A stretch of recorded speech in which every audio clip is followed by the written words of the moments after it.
This video is about survivorship. What do we do after treatment is all done? Hello, my name is Michelle, and on this channel, I document my journey with stage 3 triple-negative breast cancer, as well as adrenal insufficiency, which I got as a side effect from the Keytruda immunotherapy. I also talk about anything else that I might find interesting.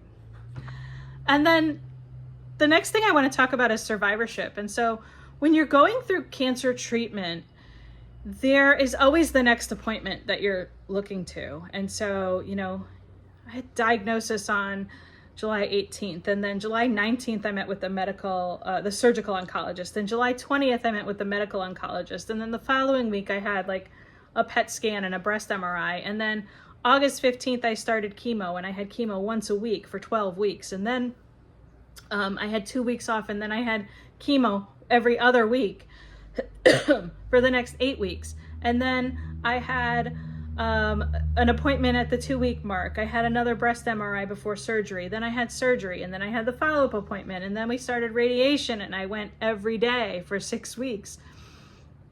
And so there was always the next thing. Well, once you get to the end of that, everything slows way down, and your body starts to come out of survival mode, and then mentally you start processing. And so this is what survivorship is. It's like dealing with all the stuff you didn't have time to deal with when you were just surviving and getting to the next appointment. And that's been really difficult, and I think it's probably really difficult for a lot of people. If you've seen my early videos, you know that I believe that I chose this. I came here to experience this for whatever reason. I don't understand why, but something made my soul want to come here and experience this. And this is just the chapter that I'm on now. That's my belief. But in practice, it's like, you have moments of, what the heck? I don't like this. I don't like that I can't do that thing that I used to do. I don't like that. It's really easy to just get down. I have gone to see a therapist a few times. He's someone our family has been to before, and I do find that is greatly helpful in helping me kind of process these emotions. In the past, I've dealt with experiences that were negative by just focusing on something more positive or trying to find the positive in it. And I've been really good my whole life since I was a teenager at doing that, saying, well, there's got to be a silver lining here, or we're going to learn something from this. And this experience has not made me question any of that. It's just been harder for me to do that. And so therapy is helpful. Focusing on what I can control, or just focusing on something that feels a little bit better. If I'm feeling really down, like I get down on myself for not being able to do the things I feel like I should be able to do. When I started, even during chemo, I was able to walk a mile. Now I can barely walk up my stairs without getting lightheaded. And largely, I think that has to do with, it has to do with the adrenal insufficiency. It has to do with the fact that I gained 60 pounds once they put me on steroids. I've lost a little bit of that, but I still have all of this extra weight. And I've lost a lot of muscle in that process of chemo and being hospitalized and getting through the treatment and the surgery and the recovery and not being that active. I lost some muscle. And so I have less strength, and I have more weight to carry around. And there is, when I give myself some grace for that, then I feel guilty, like I'm making excuses. And so that cycle, I have to break that, and I have to get out of that. And again, consciously telling you about it, I can explain it really well. But in practice, sometimes I just feel really crappy about myself. So, kind of controlling the things that I can control. I feel better when I make better choices, with diet, or if I just accomplish something. Sometimes it's just going to the grocery store and walking around the perimeter of the grocery store. Then at least I get some steps in, I have some movement. And you know, that's kind of where I put my attention.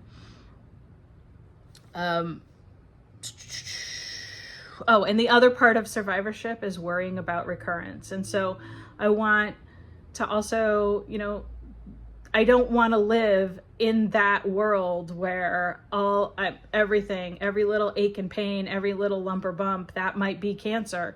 And so finding a way to not catastrophize is also really important. And that's a big thing, I think, for a lot of people as well. So I do recommend therapy. I am not a proponent for pharmaceuticals. In case you haven't guessed, I've always tried to have complementary natural things to kind of help me through this cancer process. And even when I needed to do chemotherapy, and you know, I realized that that's my choice as well, but I really did feel like I needed to do you know, conventional medicine as well as something alternative to kind of help my body detox and repair itself through that process. I think that it's very important to kind of find the least intrusive way. Basically, the more we add to our load, our chemical load, the harder it is for us to bounce back to what nature gave us. Does that make sense? I hope that makes sense. So that's my personal belief. I don't I want to take the least amount of pills every day as possible. I have to take the hydrocortisone or I will die. I am currently on metoprolol and pantoprazole as well. Metoprolol is a beta blocker, and that actually helps to raise my blood pressure, not lower it. Keeps my heart rate down, and that is because of hypertrophic cardiomyopathy. And we'll see how that ends up, but I'll probably be on that long term as well. And well, I already have. And then pantoprazole is for gastric reflux, and I was almost off of that on carnivore before. I think I can get there again with diet alone. It takes a little more willpower this time to actually commit myself to it, and I haven't been successful at maintaining that. I need to really manage my electrolytes, because that's the other thing with adrenal insufficiency, is it can be harder to do that. So thank goodness for Element. And if you don't know, they don't sponsor me or anything, but I love Element. And I do have, I'll put a link in the description of my referral code. So if you'd like to try Element electrolytes, you can get a free sample pack and get all of their flavors to try with any order. I highly recommend their lemonade. It's really good. And if you order a box of the lemonade and use my link or my code, you can get a free sample pack and try the rest of their flavors. Now I drink at least 1 and up to 3 Element packets a day, especially in the summer heat. In the Northeast, it's been super hot and humid, and I like the raw unflavored, which is this light blue. It really makes the water salty. It tastes, in the beginning when I first had it, I thought it tasted like ocean water, and I would dilute it in a big 40-ounce Stanley cup because then I didn't taste it. Now I like it in the 16-ounce.